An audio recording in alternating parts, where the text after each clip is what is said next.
the Jonathan Ross Show.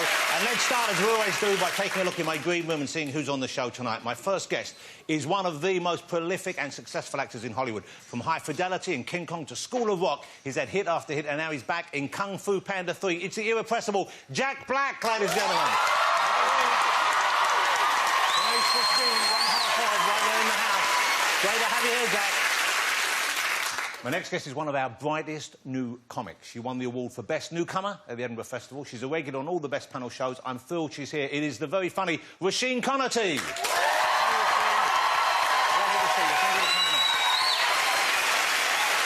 Also on the show, one of the finest screen actors working today.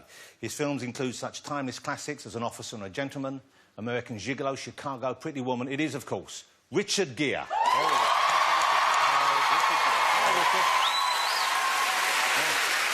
We also have with us a giant of the music industry. I could not be more excited he's here, ladies and gentlemen.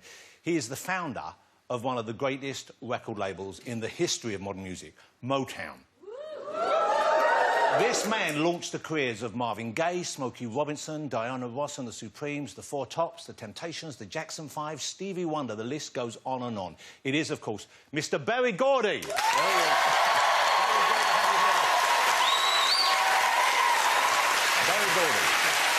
And this is exciting. I think you're going to love what we have in store for you, because Berry is in town because Motown the musical has come to London. It's just about to open. And from that show, we have a performance from Diana Ross and the Jackson 5. Hey,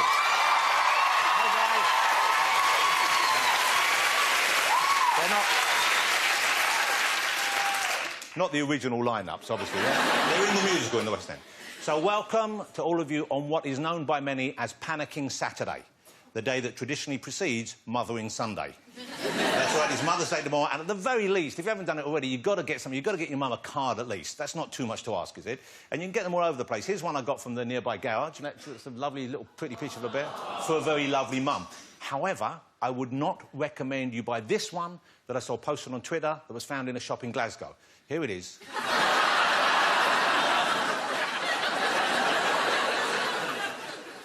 MILF, my mummy is hot. I get the feeling you know what MILF means. I had to look it up on the internet. I didn't know. Jack, are you aware? Do they have that term in America, MILF? It's mother, I'd like to... No!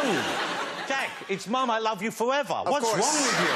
That's what it is. What were you going to say? I can't think of one F-word that's inflammatory. Well, do you buy your mother something on Mother's Day? Look, every day's Mother's Day, am I right, guys? Okay. I lost it for a second there. Jack, I've surpassed myself this year I got a gift for my Mother's Day that she's never going to forget. I got a Richard Gere. Right there. Okay. Where's the mum? Okay. I don't see the mum. I'm going to wrap you in a ribbon and you're going to a house in Hitchin later on, straight after the show. Should we get my first guest out, ladies and gentlemen? He is the king of comedy, from School of Rock to Tropic Thunder and now Kung Fu Panda 3. It is the tenacious Jack Black.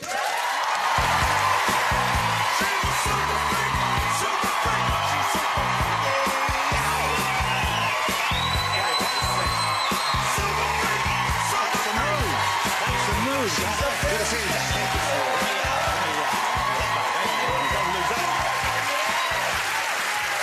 Jack, it's great to have you back. Great to be here. How are you? You doing well? I'm doing very well, yeah. Flying around, talking about my panda. Okay. Well, here's the deal. Kung Fu Panda... Did you go and see Kung Fu Panda 1 or 2 or both? Yeah! Thank you. But huge success they've been for you, haven't they? Yeah, it's the only sequel I've been a part of. You know, there was a lot of love for the Kung Fu and the Panda, but the combination of the two... Irresistible. Forget about it. Yeah, yeah. So the character you play is Po. Yeah. Po the Panda. What happens to Po in 3? What's happening in Po's life in 3? A lot is happening. He meets his biological father. Wow. And his adoptive father's not too happy about that. That's some comedic friction there. Yeah, he also has to become a teacher. He has to teach a whole neighborhood of baby pandas how to do Kung Fu in order to protect themselves from this new evil villain from another dimension. Who's my favourite villain so far? Donald Trump. Just kidding. It's some kind of... Wouldn't that be scary? It's, Yeah. you know what? It's actually... On that note, what is happening in your country? Well, listen, he's not elected yet. Yeah, yeah. We have, you know, Yeah. I have faith in the voting public of You the said that United with States. with no conviction whatsoever. No, Okay. come on, Hillary. So, but Hillary. there were more pandas, and he Or thought... Bernie. but he- Sorry. Anyway. Okay. Anyone but that dude. She's gonna take him down. She's tough. But Jack, if she doesn't, Yeah? are you going to move to Canada? I'm gonna move somewhere. Or I'll have to stay there and mount the resistance. Wow. So, there were more pandas. He thought there were no pandas. He thought he was the last panda, didn't he? Oh, yeah. So, yeah, he thought he was the last panda on Earth. Turns out there's a whole secret village of pandas in the mist. Pandas in the mist. Which is... It's like the gorillas in the mist. why don't we enjoy a clip Yes, of Kung please. Fu Panda 3? Love to. OK, here we go. It's out this Friday. I saw it. It's hilarious, but also it will probably make you cry at the end as well. Have a look. Everyone, gather around. This is my son. Hello, hi. Oh, it's you. Oh, that's nice. Yeah, hi. I don't know who you are. Oh, Stripey baby, so beautiful. You look just like me, but a baby.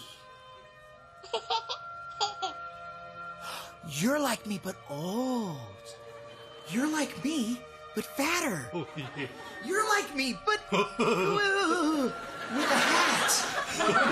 There you go. Kung Fu Panda 3 opens everywhere Friday. Jack, you've always been a well-covered guy, Yeah. What do you mean? but I've seen you live. I've seen you with your band. I've seen you're a fit guy. Oh, You really? have- yeah. you have- deceptively fit. Yeah. Now, but can you do any of the kung fu? Yeah, sure. Have you mastered any of the moves? I've got lots of martial arts in my arsenal. I mean, since I was a little kid, I did karate, I did judo, I did kung fu. Yeah, the answer is yes. Wow. It would feel then churlish of me to ask for a demonstration, I feel. Oh, you want a taste? Not necessarily. Well, you know, the karate, it's pretty boring, but Nothing you know, the dangerous. karate, it's just, the secret is if you twist the fist at the last second. Ichi, ni, san, shi. Wow. Go, roku, ichi, hachi, ku, chu. That's counting to 10 in Japanese. The judo is a strictly defensive move. I can't show you a move unless you attack me, but then I flip you. Wow. And the kung fu, it's more of like a spiritual practice than really a self-defense technique, but it's the martial art of the moving of chi. And if you see the hands, it's kind of like the infinity symbol. And the flow, if you can create the flow. It seems peaceful, Genuinely but then at the last second, you tear out the heart. Now I'm winded. Do you have any oxygen? Yeah. That was genuinely one of the most beautiful things I've seen in my life. That was just a little taste. Yeah, wow, that's pretty good. You have in the film with you a great cast, OK? From day one, there's been a great cast. Angelina Jolie is in it. She's the tiger lady. Yeah. And you hang out with the Pit Jolies every Easter, is that right? It's true. But She you- invites us over to party on Easter Sunday. But you are a Jewish gentleman. I'm a Jew, but when Angelina and Brad invite you over for an Easter egg hunt, you go, yes, Lord Jesus Christ, let's do this. He has arisen again. And then you got Jackie Chan. Yes. The master of Kung Fu. The incredible Jackie Chan, who, weirdly, I've been doing this franchise for 10 years. I had never met Jackie Chan until just a few weeks ago. Wow. In China. I'm still out of breath from my martial arts. I'm out of breath from watching you. Just because I'm out of breath doesn't mean I'm not dangerous, Yeah, though. yeah. I could get up and do a lot more martial arts right now. But anyway, back to Jackie Chan. Yeah. So we're we're in Shanghai, or was it Beijing, doing a junket for the movie, and someone comes up and taps me on the shoulder and says, "Mr. Chan would like to meet you." I was like, "Whoa, Jackie Chan is in the house." So he takes me up, and I meet the man, the myth, the legend, And, you know, I've been watching his movies for decades now. He's a personal hero of mine. Was he aware that you were a master of so many forms of martial arts? It didn't come up. Okay. I didn't... You didn't open with that. That's not something you want to brag about to an actual master. Okay. Now, you're a dad. You have 2 young boys. Yeah. OK, Sammy and Tommy, is that right? That's right. OK, one of them does martial arts, is that right? Yeah, my little boy Tommy. There's Tommy. Yeah. He wanted to come to the premiere in his Kung Fu Gi. Oh, that's good. Yeah, he's in a little class at school called Young Ninjas, or Little Ninjas. And unfortunately, they haven't taught him not to use it on his father's genitals. Oh. Once in a while, there will be a surprise attack to the groin. Wow. That should be the first thing you learn with the martial arts, is only use it when you really have to. When you need to, don't go for Dad's jewels. But it's good. It keeps me on my toes. Yeah, I can imagine. It's like my own personal Kato. I love that picture. If you look at that picture there, you can see they're so used to you acting like that in public. They're both one's thinking, I'm not with this guy. And the younger one's going, again? Really, Dad? Now, mainly, I think, when we think of Jack, we think of you in comic roles. Yeah. Is there inside of you, this is what I'm wondering, have you ever wanted to do something we didn't get the laughs? Yeah, you know, before I hit it big, I was doing all kinds of different roles in theater and school, and I dabbled in the drama, and I still am drawn to the dark side occasionally. Some of my roles that you may not have heard of, have done some different things. Because you have quite an evil face, I think. Thank you know you. what I mean? I guess that's a compliment. Well, you know, those eyebrows can do evil. That's what I'm... Look at that! No, then it became comic again at the end. You see, you can't resist it. OK, so there's one scene in Kung Fu Panda 3. Yeah.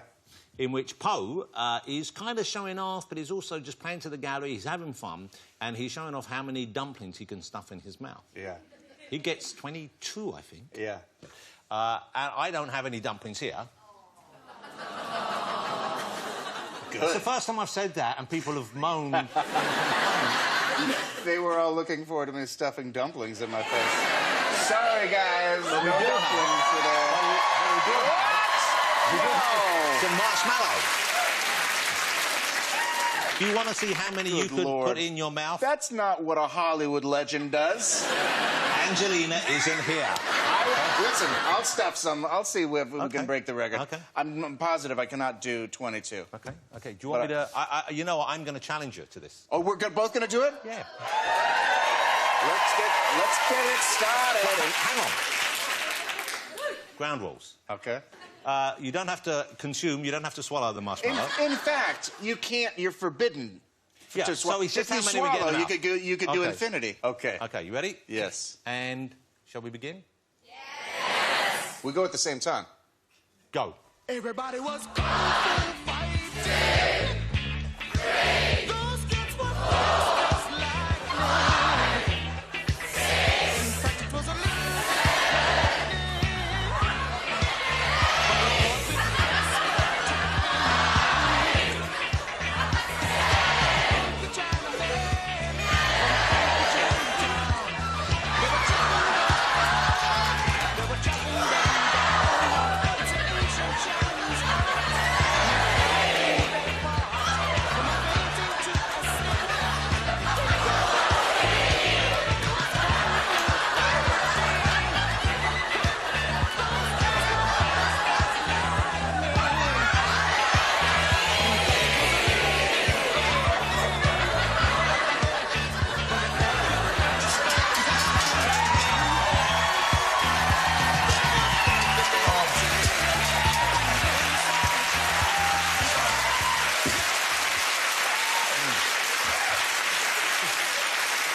We did pretty good.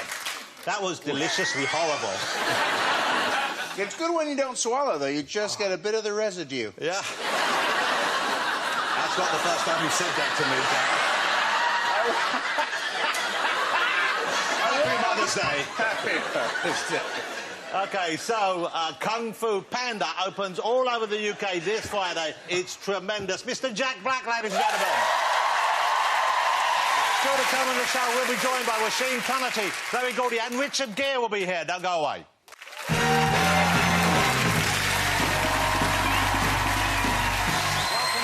So, ladies and gentlemen, Mr. Jack Black is still here, but let's get my next guest out. She's one of our fastest rising comedy stars. It's the brilliant, very funny Washeen Connerty.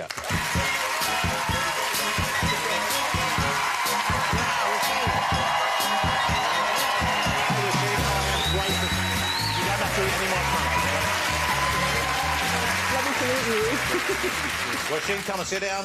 You don't have to eat any marshmallows, you'll be pleased to know. Oh, that's not good news. Well, we can get some. Hey, now, here's the thing. I was surprised the first time I met you because I'd seen your name, Washeen, a beautiful Irish name. I expected you to be pretty Irish. Yeah. And you don't seem to be at all Irish to me.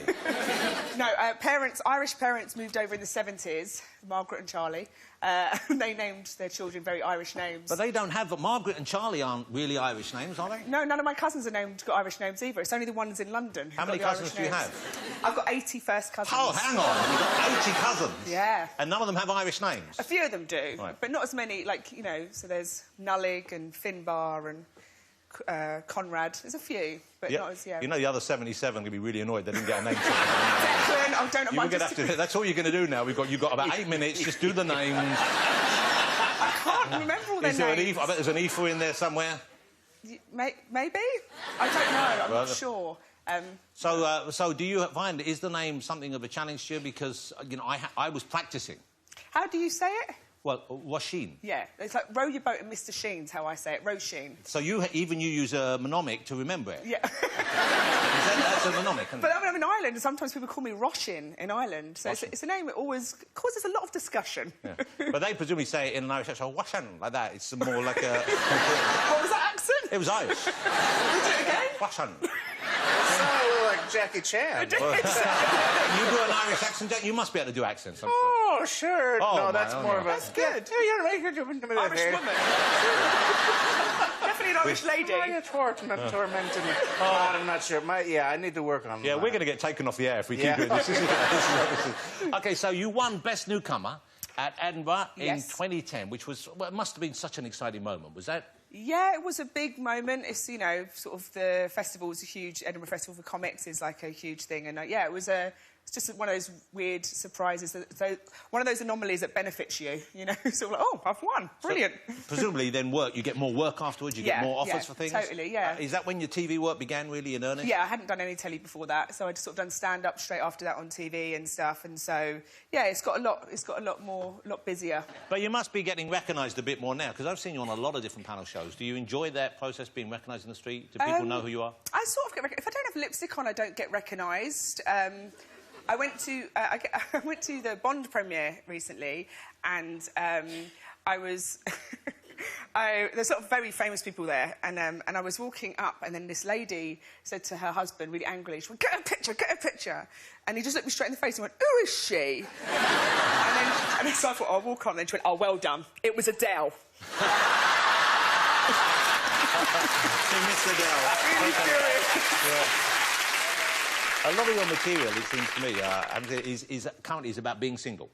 Yes, some of it's about being single, yeah. OK, and so are you still single at the moment? Yes, I am, Jonathan. No, I was... I meant, so are you doing material that is based on real life still? I'm still single. I'm still single. I'm still... Well, I don't want this to be a thing. It's like I've just got... I've got very bad taste in men, so I've been single for like 9 years. I haven't got bad taste. This guy does. Can you call it this guy? The governor. The brains of the operation. Exactly. That's why women have to sit with our legs crossed. We're like, shut your mouth, he's got a neck tattoo, you nutter.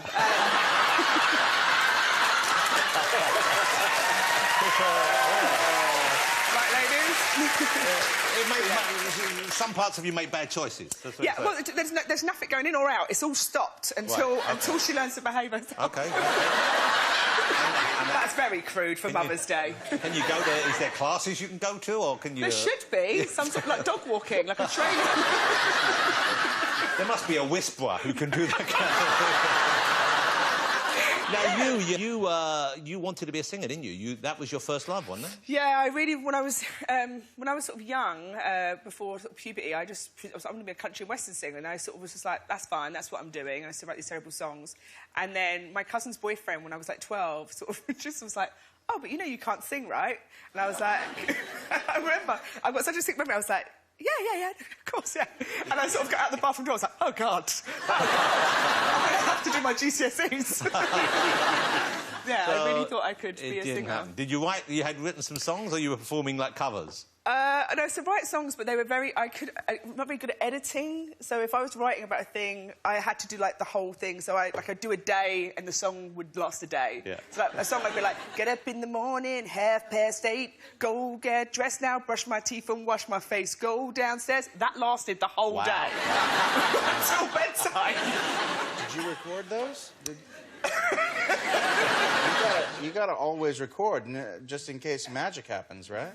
You're brilliant. I couldn't sing, so you can record. But I always record. Well, I'm recording right now. Just in case.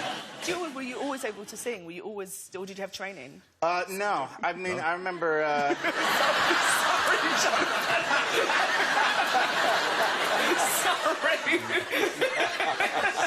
Were you always able to sing? Did you perhaps consider training when you...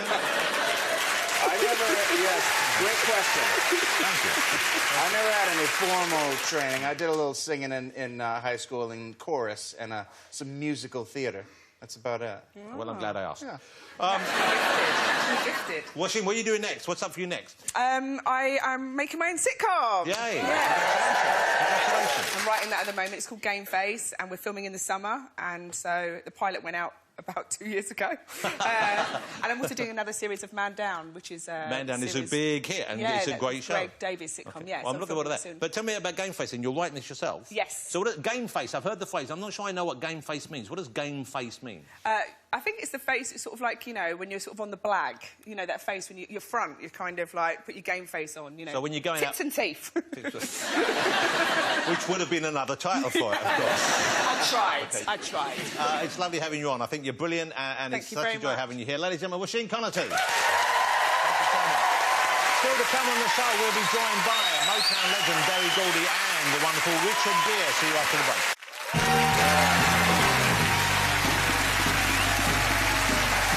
Welcome back to the show, ladies and gentlemen. Thank you very much indeed. Washeen Connaughton and Jack Black are still here, but let's get my next guest out. He's one of the biggest stars in the world. He's been a Hollywood superstar for over 30 years now. It is, of course, the one and only Mr. Richard Gere.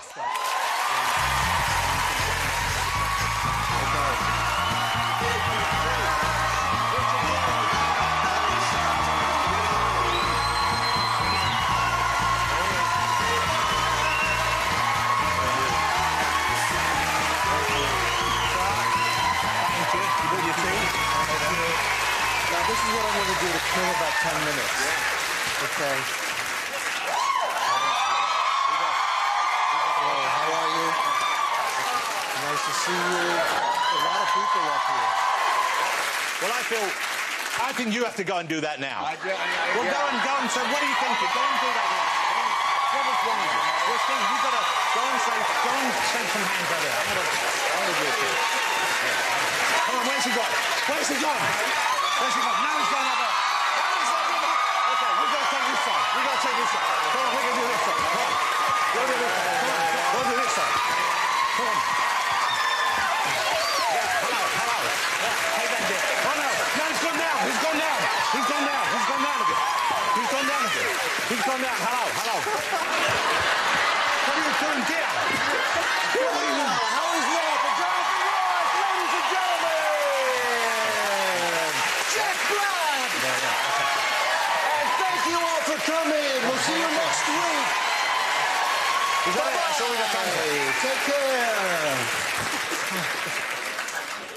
I'm exhausted now. Why did you do that to me? Because I have to wake up. I am so jet lagged. That helped Well, that was me out a lot. that was a fabulous entrance right there. Thank you. Great to have you here. I'm thrilled you're here. I'm a big fan. I know you have a lot of fans, don't we, in the audience? I'm tired now. Now, here's the thing. I've admired you as an actor for many years, and at the same time, one of the things I've noticed is when you get spoken about, when you get talked about in the press, a lot of the time, they've always focused on your attractiveness, OK? You got voted sexiest man and so on and so forth. And I can... Is there a vote about those things, by the way? Well, that's it. Yeah. There is a vote? Yeah, I'm in charge.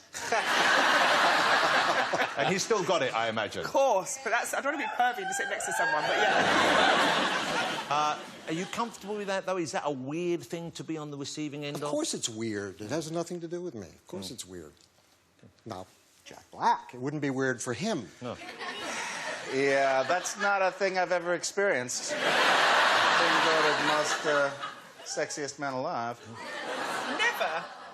Not one of those never. Well, you've got the sympathy vote, for sure. You've got that in there. You've been over the UK a lot, I know, but I didn't realise this until I was reading up about you, that you were working here before your movie career took off. You were over here in the early 70s. I was 22-ish, yeah, early 70s, yeah. And what were you doing? The first time was Grease. I was doing Grease on Broadway, and they were opening a version of it here in the West End, and I came over to do it. But that must have been a great experience, I imagine, for young actors to be... It was really fun, and I was just thinking about it because they're starting... Motown is opening here in the West End. And I was asking if they were doing previews outside. I said, no, they're coming right in, and I was remembering how we had done previews in Chichester for Grease, and I was making quite a bit of money. For a kid, I was making okay money. I was starring in the show, and I had cash. And I went to the Triumph Motorcycle Factory in Chichester, and I bought a motorcycle. Wow. Right Nice. there, and drove it out of there. And I had that with me the whole time I was in the show here. But that's great, because you were playing Danny Zuko, weren't you? Yeah. So Danny Zuko, and then you go off stage, and then, still looking as good as Danny Zuko, you climbed on a motorbike and rode off. That's like a fantasy life. Yeah, and then I had a rock band I was doing after that. man. And there were motorcycle gang-type things going on. You weren't in a motorcycle gang, were you, Richard Gere? I started my career in motorcycle gangs. The actors' gang, the toughest gang in Can you imagine town. that? It's like a gang of bikers driving to a small community to terrorise it, and they go, no, oh, he is so handsome. Well, you can The have whatever you sexiest want. gangster alive. Okay. Those were great days. No, I'm just flashing on it now. It was really, really a great time. And is that so- 70s in London? Free love. Free love was the 60s. Oh, okay, but still. 70s you paid. And thank God I had a little money at that point. The last year, this is going to make everyone here feel a little old, I feel, but last year was the 25th anniversary of Pretty Woman. Yeah, exactly, Rashid. That long... I mean, you were huge already, but it made you even bigger star. It launched Julia Roberts' career, of course, which was incredible. But you weren't going to do it initially, were you? Is that right? You took some I persuading? didn't get it. I just didn't get it. I didn't understand the part. It was just... To me, it was a suit. Yeah. I said, you can hire a suit and have a donkey in it. It doesn't matter. It was just a suit. So... There was... How much time... This is actually a long story. How much time do we have? Well, just make it a short story, Richard. It's not as good short. Well, you can censor yourself. Take as long as you want. The script... Okay, so I finally... It was Katzenberg. You've done a lot of things with Yeah, Katzenberg. well, all that's this the animated stuff That's is an unnecessary... Katzenberg. In a long story, that's an unnecessary detail. No one It cares. may be the best part of the story. Though. Was that his first one, too? No, don't mess around. I know Jeffrey... Jeffrey and I started about the same time. He and I are the same age. We don't need you for this, by the way. Oh, I think you do. So, Mr. Gere. Yes, sir. This story. Without the... So I met the... It was a long story. Jeffrey asked me to meet the director, and Gary Marshall, who was extraordinary and fun and smart and funny, and you must have worked with him. Oh, no, you don't- should. I've not worked with him, but I am familiar with his work. He's He's a legend. Yeah, he's fun. He's everything. So we got along very well, and he said, Richard, there's this girl. Yeah, she hasn't done much, but she's good. She's good. So she had made a few little films, and she came to New York to meet Mystic me. Pizza. She had made Mystic Pizza, right? This is now getting too long. This is now... This has nothing to do with you. And then, so she came to my office, and we're talking, and obviously she's an extraordinary person. As soon as she walked in, it was like a light bulb went off, and the sun was on her, and she's lit from inside. She's incredible. So she sat across from me at the desk. Gary left, and we were talking, and Gary called, and he called me on my my office phone. He said, "How's it going? How's it going?" And I said, "It's Gary." I said, "Yeah, I think it's going." And she took a piece of paper from my desk, and she wrote on it, "Please say yes." Oh. She turned it around, and I looked at it, and I went, "Yes." Wow. And that was it. So we decided to make them. That is a beautiful story. Yeah. Thank you for sharing that. Can I go home now? No! Thank you, ladies and gentlemen. Thank you. Thank you.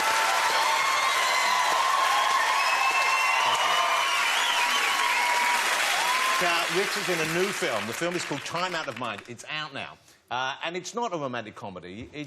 Well, you explain the attraction. This is a script that I bought about 12 years ago, and it took me a while to figure out how to make it.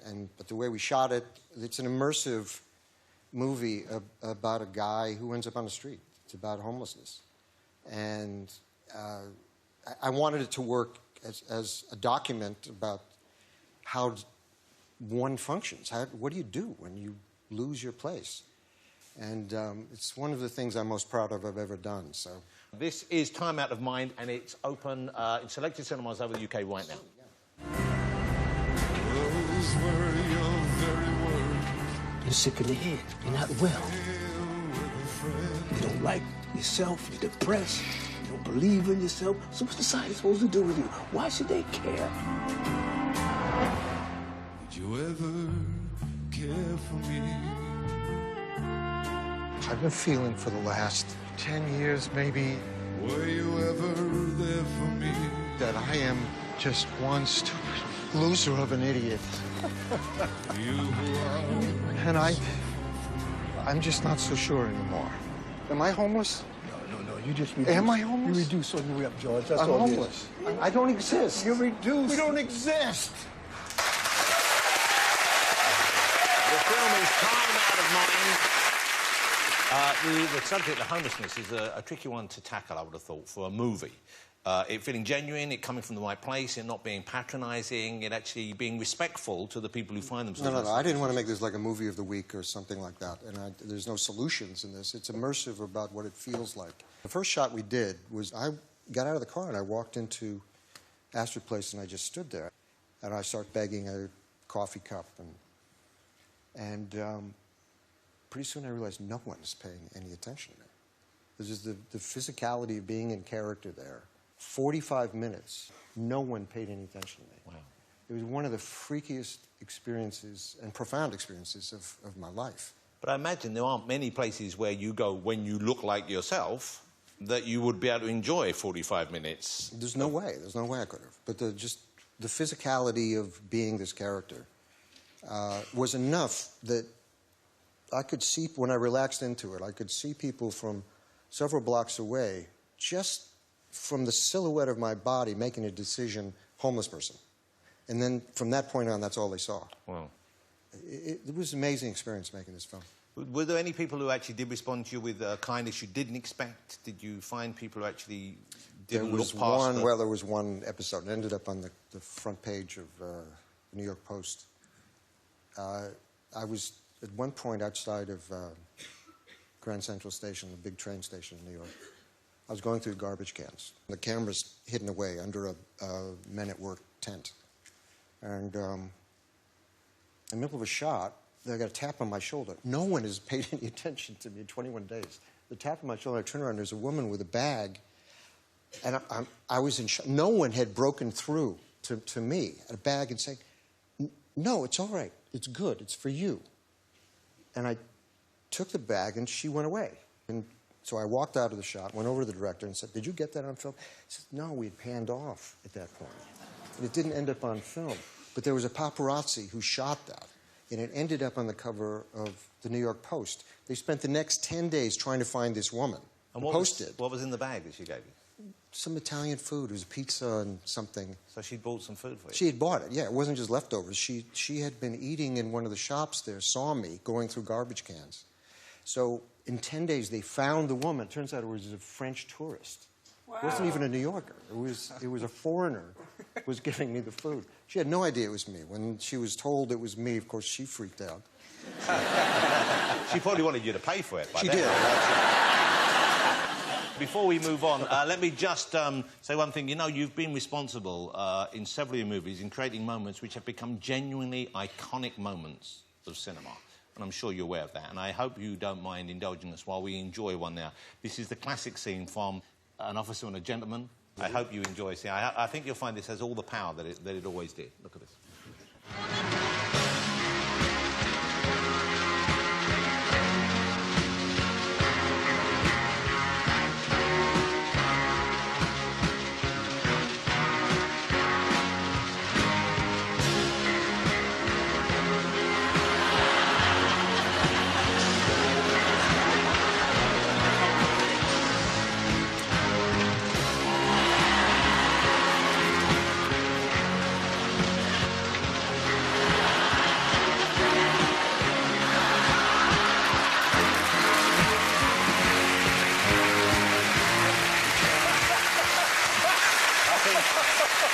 I think you'll find that still has the power. It really has changed the chat. Why did you do that, man? Why did you do it? I'll be honest with you. Richard's even better looking than I remember him being in that film. Richard, thank you for coming here and being such a good sport. Mr. Richard Gere, ladies and gentlemen. Still to come on the show, we'll be joined by Barry Gordy. See you after the break.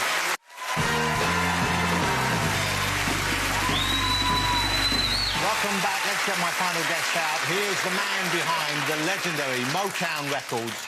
He also wrote some of the biggest hits of the last 50 years. He was responsible, in part, for the song Money, for Reet Petite and ABC that the Jackson 5 recorded. An incredible talent. Let's have a reminder, before he comes out here, of some of Motown's biggest hits. I'll be there with a love that will shelter you.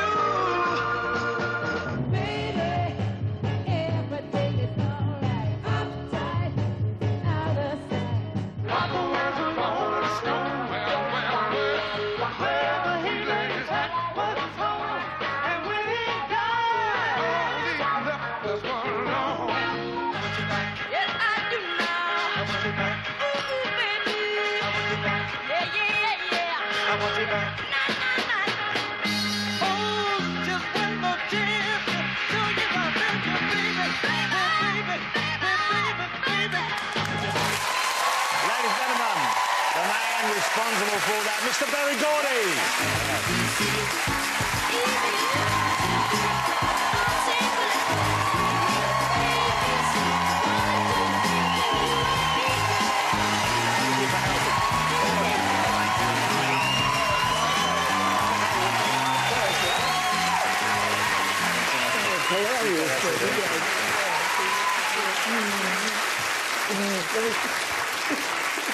Oh, my goodness. Come on, take a seat, Barry. So lovely to have you on the show. Thank you for joining us. What you can shuffle back in. What a hilarious show. It was phenomenal. I mean, I want to stay back there and see the rest of the show. What an incredible legacy you have, sir, and thank you for being here to talk to us about it. So many stars you signed. Let me just ask you a few around. What was it, the first time you saw the Jackson family, when Michael Jackson came in, what were your first impressions when you saw them perform in front of you? Well, I was floored. When I saw them perform, I was really floored. But I did not want a kids group because I'd had Stevie Wonder and, you know, chaperones, teachers, and his mother was really tough. So I did not want a kids group at all. Oh, Stevie Wonder's mum was tough? Lula, yeah. She was really tough. I mean, she wanted everything. And I didn't even like his singing. I mean, what I liked was his harmonica playing because he was so great as a harmonica player. And his singing voice I did not like. And she said, but he's my son, he's going to be a star, and, you know, but don't take his money, you know, and things like that, you know. So you didn't want to sign the Jacksons because of the possible complications in case Lola got involved? Well, they had no, they had parents, too.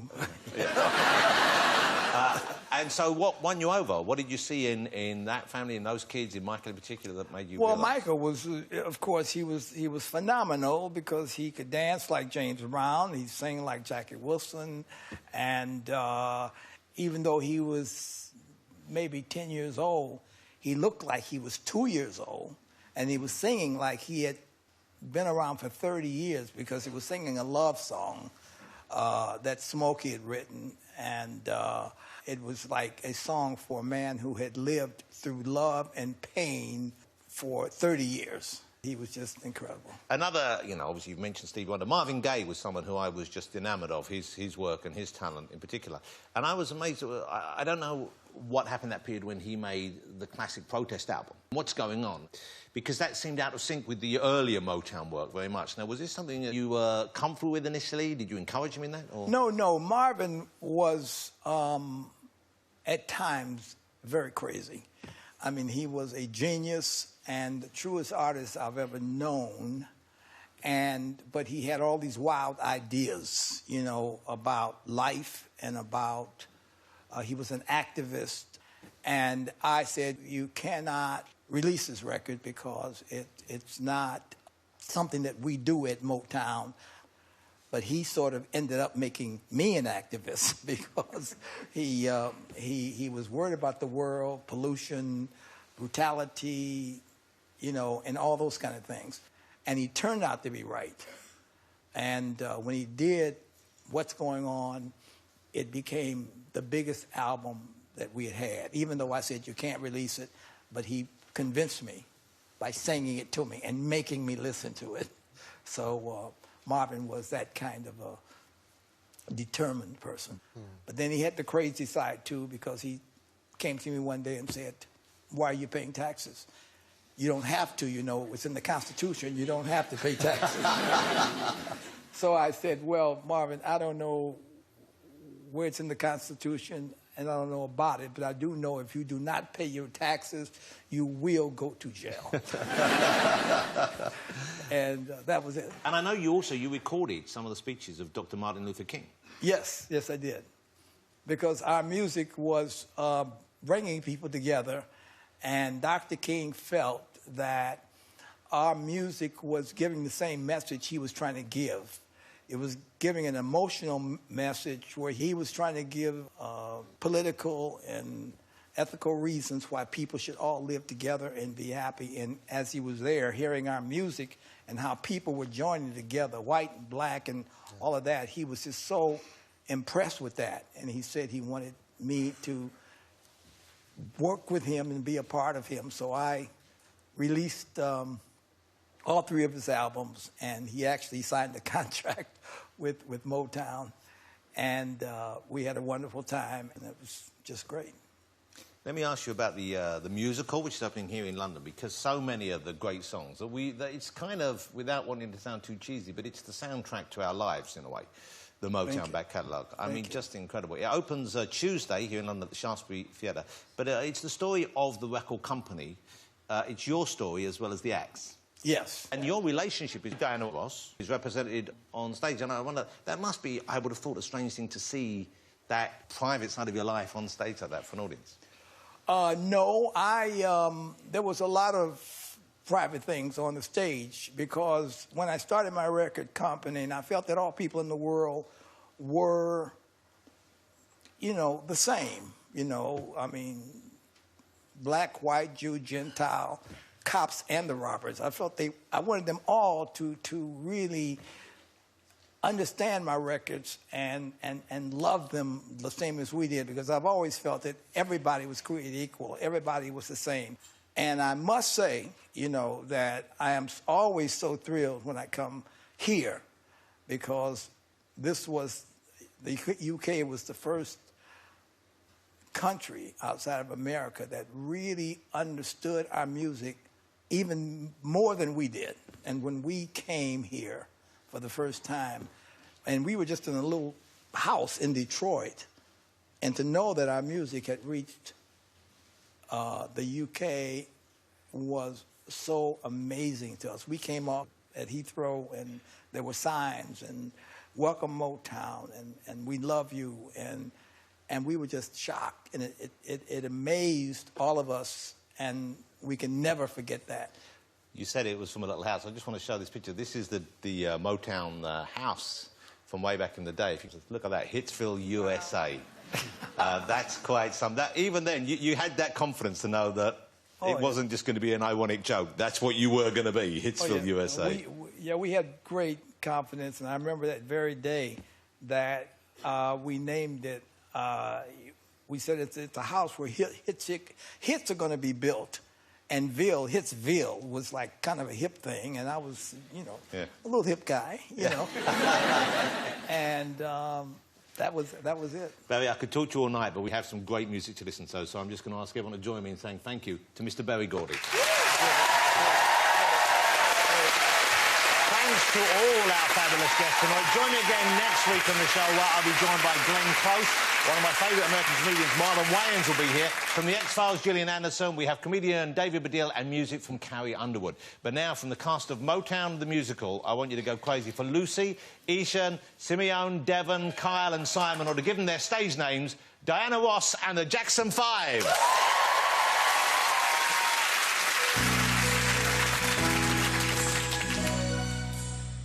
Reach out and touch somebody's hand.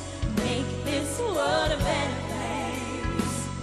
If you can,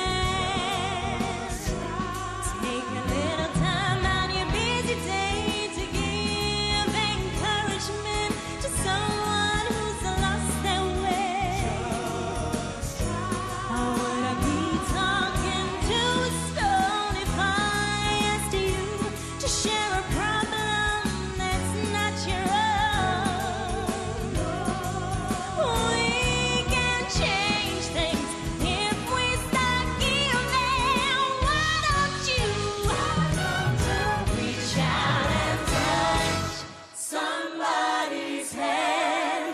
Make this world a better place. If you can, reach out and touch somebody's hand. Make this world a better place. If you can, reach out and touch somebody's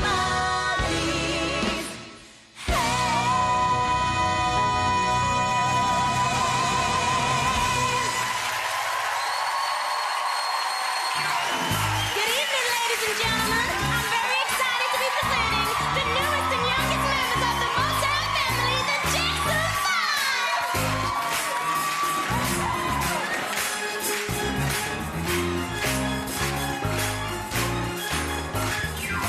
When I had you to myself, I didn't want you around. Those pretty faces always made you stand out in a crowd. But someone picked you from a bunch. One glance was all it took. Now it's much too late for me to take a second look. Oh, baby, give me one more chance. Won't you please let me back in your heart? Oh, darling, I was blind to let you go. And now since I see you in his arms, yes I do now. Ooh, baby. Yeah, yeah, yeah, yeah. No. The winter's come to learn, girl, that you never knew before. Hey, I'm before E, except at the sea. What to pursue makes for an end, and now I'm gonna teach you all about love, dear. Sit yourself down and take a seat. All you gotta do is repeat after me. ABC, it's just 1, 2, 3. All simple as do, re, mi. ABC, 1, 2, 3, baby, you and me, girl. Diana Ross and the Jackson 5.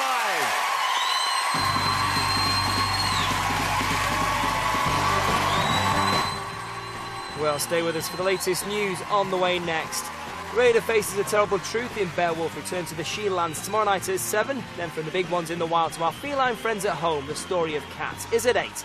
And then brand new drama here on ITV from the pen of Julian Fellows, Dr. Thorne, here at 9.